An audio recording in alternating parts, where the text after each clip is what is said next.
Olá, muito boa noite para todo mundo. Para conduzir a boiada, vencer a estrada e chegar no pé da mantiqueira no tempo de fazer a negociada da jebusada na feira, a comitiva marchadeira do Terra Viva DBO na TV saiu da ramada na última madrugada da semana passada e, tendo vencido mais esta jornada, convida a companheirada para participar da nossa reunião novidadeira, que começa agora com a apresentação da prosa brideira do dia.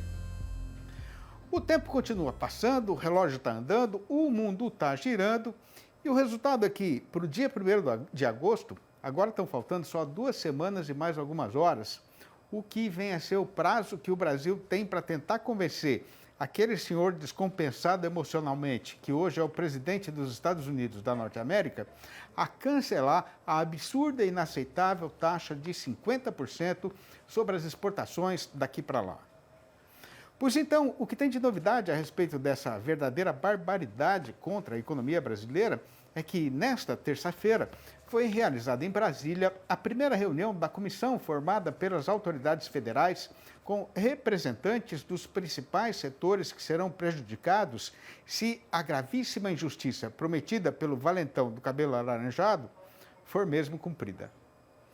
Na parte da manhã, a conversa foi com o povo da indústria e à tarde foi a vez do nosso pessoal da agropecuária, né?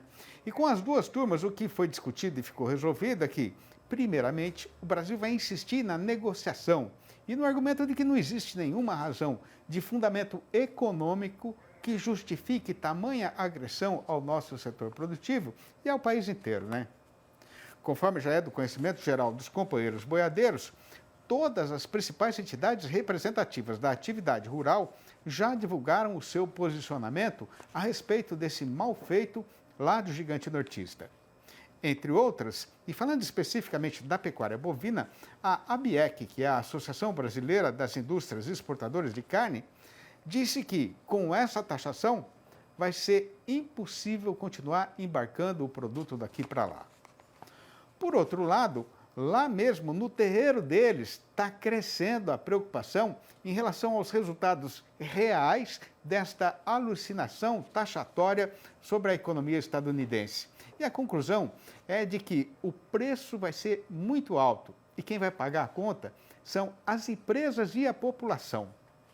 A mais recente manifestação, divulgada nesta terça-feira mesmo, foi da poderosa Câmara de Comércio dos Estados Unidos, simplesmente a maior entidade empresarial do mundo, classificando a tarifa como prejudicial e chamando a atenção do governo para os riscos desta situação.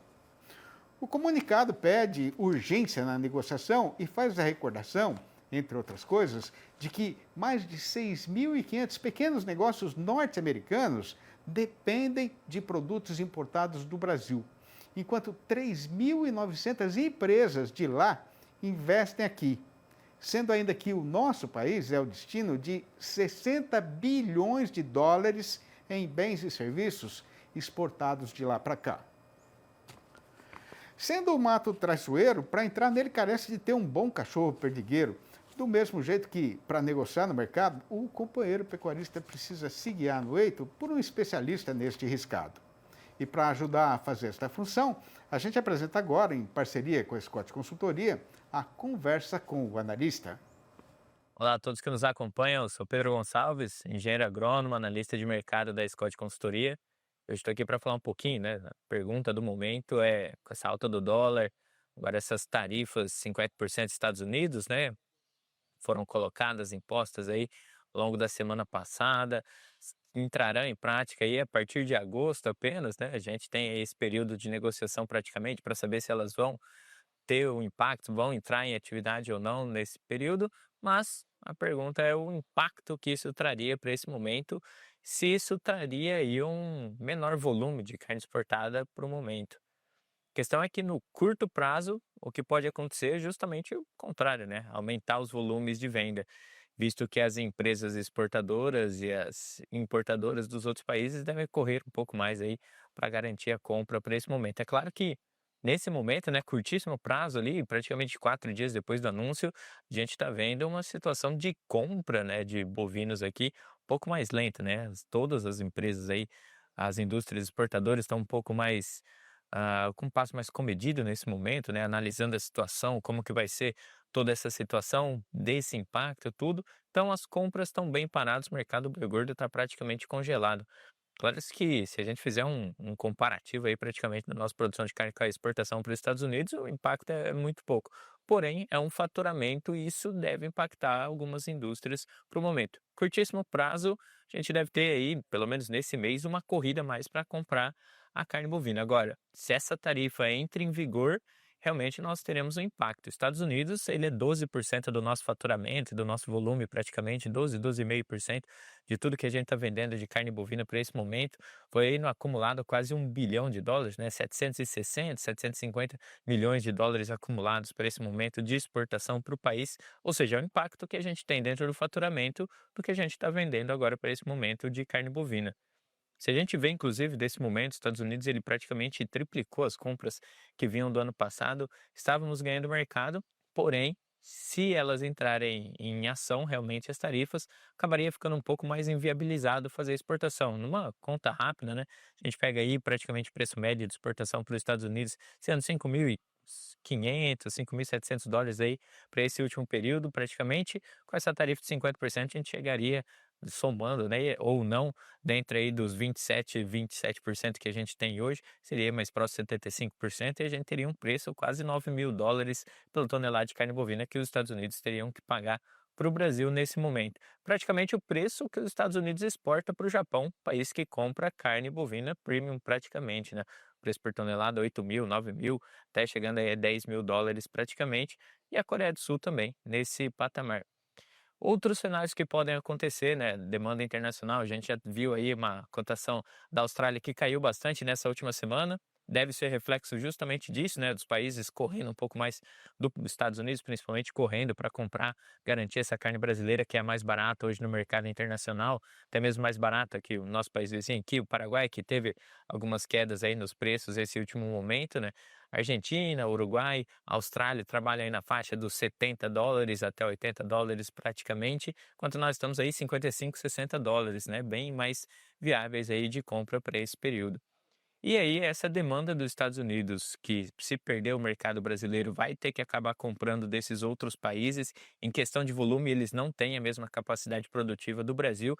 Deve gerar aí justamente alta nos preços para o mercado internacional da commodity. A carne que a gente está vendo desde dezembro de 2024 em alta nos preços no mercado internacional, né, a carne bovina, e a gente deve ter um reflexo disso, preços inflacionados para o período, o que deve trazer até mesmo uma melhor competitividade para a carne brasileira, mesmo com a tarifa. Ou seja, nossa exportação para os Estados Unidos ela não seria zerada. A gente ainda perderia competitividade em relação aos outros, porém, com uma demanda mais aquecida e um volume o qual esses países não conseguem entender, nós teremos preços mais inflacionados e uma situação que ainda permaneceria competitiva. É claro que teria um impacto dentro do volume total exportado pelo Brasil. Bom, pessoal, o que eu tinha para trazer hoje era isso. Estaremos acompanhando mais desdobramentos aí de tudo isso que está acontecendo na relação comercial Brasil e Estados Unidos. Forte abraço a todos, até a próxima. E a gente vai fazer aqui um intervalo ligeiro e volta já. Aguarde. Impresso ou digital? Se você quer o melhor conteúdo para a pecuária, fique com os dois. Tenha sempre seus exemplares da DBO à disposição, no escritório, na caminhonete ou ao alcance de seus colaboradores na fazenda. DBO é fonte de conhecimento, reportagens de campo, matérias, artigos e análises de mercado. Entre lá na nossa loja no portal DBO e faça sua assinatura impressa e digital ou só digital. Aqui no nosso próprio terreiro e no mundo inteiro, o povo quer muito continuar comendo carne, mas ao mesmo tempo aumenta cada vez mais a preocupação da população a respeito do sistema de criação do nosso gado e do resultado da atividade pecuária para a preservação do meio ambiente, para a saúde do planeta e para o próprio futuro da humanidade.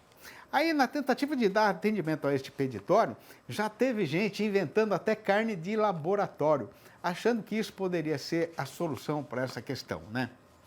Mas enquanto essa turma fica fazendo comida de fantasia, um grupo de companheiros fazendeiros de Mato Grosso está usando a moderna tecnologia para mostrar que a carne do futuro vai continuar saindo dos pastos brasileiros, com alta produtividade e com plena sustentabilidade. Pois então, para esticar uma prosa a respeito de como isso já está sendo feito, a gente está recebendo com grande satisfação a visita virtual do médico veterinário Luciano Rezende, um dos criadores da campanha A Carne do Futuro é Animal, que vai participar da nossa entrevista do dia, falando ao vivo pelo computador, diretamente de Rondonópolis, no interior mato-grossense. Boa noite, Luciano. Muito obrigado por você ter aceitado o nosso convite. Seja muito bem-vindo aqui no nosso arranchamento eletrônico. Boa noite, Sidney. Boa noite a todos que estão nos ouvindo aí. Um prazer muito grande estar com vocês aqui na DBO.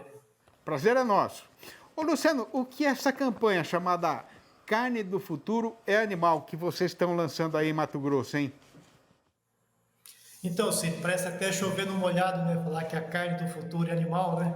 Mas a intenção é justamente essa mesmo, é trazer clareza a essa discussão aí que todo mundo comenta, que parece que carne, cada dia aparece um novo tipo de carne, né? É a carne de vegetal, é a carne de laboratório, e a gente insiste que carne é tecido muscular, né? E se carne é tecido muscular, nada mais digno que a gente poder colocar esse nome carne para aquilo que a gente produz nos campos, né? E quando a gente fala de carne do futuro, também remete-se muito à pegada de carbono, à parte ambiental, à parte de sustentabilidade. E isso a gente consegue mostrar em dados e fatos que é totalmente possível, a gente já faz isso com muita prioridade aqui no Mato Grosso e em todo o Brasil, né? O Brasil é um país espetacular, tem condição de construir e de fazer essa carne com sustentabilidade. Então, o futuro que todos pedem para essa carne, ele já está sendo feito e está nos nossos pastos. Acho que essa é a ideia principal. E eu ouço alguém falar dessas carnes de laboratório, né, Luciano? Eu penso assim numa picanha, né, com aquela borda de gordura assim bem assada no tamanho certo, né? E logo já desisto dessa carne de laboratório, né? Agora, você acha que essa carne aí estrambótica, aí, estrambólica que o povo está falando, né? Que nem deveria chamar carne, pode algum dia ocupar um lugar importante na alimentação da população mundial? Ô Cid, eu acho que tudo é possível em termos de nicho, né? Se a população num todo diminuir a fome do mundo, seja ele por o mecanismo que for, eu já ficaria bem feliz. Então eu acho que a discussão vai muito mais de colocar nome certo às coisas e dar à população a oportunidade de fazer a sua escolha de forma consciente, né? Então o grande objetivo nosso é justamente esse, né? Então, entregar essa carne sustentável. Agora, um ponto importantíssimo é muito difícil qualquer outro tipo de alimento que eles queiram colocar ou que alguém queira colocar nas gôndolas do supermercado, ter a mesma pegada sustentável que os bons produtores conseguem entregar. Além disso, né, Sidney, ter o gosto da carne, ter o prazer de fazer um bom churrasco com uma carne de verdade, isso é muito difícil de tirar da gente, né? Pois é, aí não tem comparação, né? Agora, Luciano, quem e quantos são os pecuaristas que fazem parte desse grupo que está lançando a campanha aí sobre a carne de verdade que o mundo vai comer no futuro, hein? Então, esse grupo de pecuaristas, nós somos em mais ou menos 70, um pouco mais, são 72 pecuaristas, que a gente trabalha em conjunto, a gente tem todo um planejamento anual conjunto e tem algumas coisas que a gente coloca como propósito de produção. E dentro desse propósito que a gente coloca, a gente tem um tripé que a gente leva muito a sério, que é produtividade, sustentabilidade e rentabilidade, né? Então é isso que une a gente para poder estar fazendo de uma forma conjunta aí e dando frequência, qualidade para o consumidor receber essa carne de uma forma constante e com o mesmo padrão. Como é que é produzida essa carne do futuro que vocês falam na campanha, Luciano? Essa carne do futuro é produzida da forma eficiente, como deve ser feita e como os bons pecuaristas fazem. Então, independente se é esse grupo especificamente ou várias pessoas que fazem isso muito bem dentro do Brasil.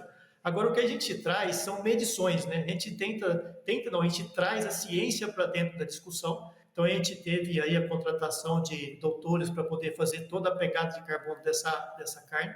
E com isso a gente traz na história dessa carne, na rastreabilidade dessa carne, alguns pontos fundamentais. Além da parte nutritiva, né, que é fundamental, que toda a população sabe da importância da carne na saúde humana, né? É a nossa fonte de proteína biológica aí, com a cadeia de aminoácido mais completa. Além disso, a gente traz todo o efeito de carbono que essa carne traz. Como que a gente faz isso? A gente já tem os estudos e a gente já tem a pesquisa que comprova a pegada de carbono dessa carne que a gente produz. E nisso é importante a gente deixar claro para toda a população principalmente que consome carne, que não tem às vezes conhecimento com o campo, que hoje a população pecuarista, todos os pecuaristas, tem essa preocupação sim com o meio ambiente, com a preservação e que deixar um mundo melhor para os futuros habitantes, né? E dentro desse processo, o que a gente faz é o seguinte: a gente sabe que o processo existe sim, liberação de metano pelos animais, né? E esse metano é transformado em equivalente CO2 para poder ser comparado, que é o gás carbônico, né? Então a gente faz a conta do que o animal libera através aí do que a população, todo mundo fala do pum do animal, né, que seria um pum que estaria ajudando a destruir, isso não é bem verdade. Então a gente pega a quantidade desse gás carbônico que é liberado, do metano que é transformado em gás carbônico para poder fazer a conta. A gente calcula também o quanto que, para quem faz adubação nitrogenada, qual que é o efeito dessa adubação nitrogenada na produção de gás carbônico equivalente, e também em todos os maquinários que produzem, né, que faz parte da produção, como tratores, caminhões e tudo mais. Com isso, a gente tem a quantidade de carbono que é liberado na atmosfera. Em contrapartida, e aqui é o grande segredo do negócio, o sistema de produção ele mitiga, ou seja, ele capta carbono do meio, esse mesmo carbono que é emitido, ele capta no meio para poder fazer com que o sistema de produção seja vivo, né? Então, o maior efeito de captação desse carbono é a própria produção de carne, a carcaça. Toda vez que você tem crescimento de músculo, crescimento de tecido muscular, que é a carne, isso é feito através de captação de carbono do meio, que é transformado em carne. Além disso, um bom manejo de pasto, ele segura também, ele retém carbono no próprio solo, através de matéria orgânica, através das raízes. Então, a gente faz todo esse balanço e transforma isso num número palpável para as pessoas entenderem qual que é o resultado final desse processo. Muito bom. Ô, Luciano, queria dar os parabéns para vocês, para o grupo de vocês aí, desejar boa sorte, porque competências vocês têm bastante no sentido de produzir essa carne do futuro, né? E muito obrigado pela sua participação aqui no nosso programa. Abração para você e abraço para toda a turma boa aí de Mato Grosso. Até a próxima. Obrigado, Sidney. Um abraço para todos que nos ouvindo e um bom churrasco para todo mundo aí com a carne do futuro. Para todos nós.